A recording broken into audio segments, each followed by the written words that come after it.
আসসালামু আলাইকুম। আজ আপনাদের সাথে শেয়ার করব চিতই পিঠার রেসিপি। চেষ্টা করেছি খুব সহজ ভাবে রেসিপিটা আপনাদের সামনে তুলে ধরার। আশা করি আমার আজকের রেসিপিটা আপনাদের অনেক ভালো লাগবে। চলুন তবে শুরু করি। চিতই পিঠা তৈরি করার জন্য একটা ব্যাটার তৈরি করে নিব। একটা বোলে অ্যাড করব 1 কাপের মতো চালের গুঁড়া। আমি এখানে বাজারের কেনা চালের গুঁড়াটা ব্যবহার করছি। দিয়ে দিব 1/2 কাপের মতো ময়দা। আর ময়দা আপনারা চাইলে স্কিপ করতে পারবেন, তবে ময়দাটা ব্যবহার করলে পিঠাটা একটু সফট হবে আর ঠান্ডা হয়ে যাওয়ার পরও অনেকক্ষণ সফট থাকবে। দিয়ে দিব 1 চিমটির মতো লবণ। একটা ডিম ভেঙে দিয়ে দিব, আর এটা একদমই অপশনাল, না দিলেও চলবে। ডিমটা দেওয়ার কারণেও পিঠাটা অনেক সফট হবে। সবগুলো শুকনো উপকরণ একটা হ্যান্ড হুইস্কের সাহায্যে মিক্স করে নিব।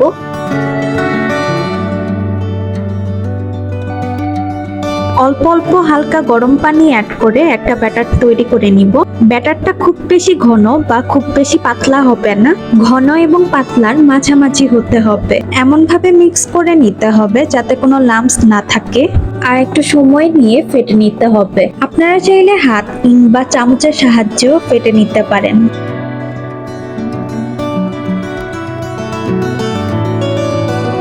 এর কনসিস্টেন্সিটা অনেকটা এরকম হবে। আর ব্যাটারটাকে রেস্টে রাখার পর যদি বেশি ঘন হয়ে যায় তবে আমি আরেকটু পানি অ্যাড করব। এখন 1 ঘন্টার জন্য ব্যাটারটাকে রেস্টে রেখে দিব। 1 ঘন্টা পর একটা প্যানে অ্যাড করব 1 চা চামচের মতো তেল। তেলটাকে একটা কিচেন টাওয়েলের সাহায্যে ব্রাশ করে নিব। মিডিয়াম টু হাই হিটে প্যানটাকে পর্যাপ্ত গরম করে নিব। এখন ব্যাটারটাকে ভালো করে নেড়ে নিব। আর ব্যাটারটা একদম রাইট কনসিস্টেন্সিতে আছে, তাই আর পানি অ্যাড করার দরকার নেই। প্যানটা পর্যাপ্ত গরম হয়ে আসলে একটা বড় চামচের সাহায্যে ব্যাটারটা অ্যাড করে নিব। পিঠাটাকে এখন ঢাকনা দিয়ে ঢেকে দিব।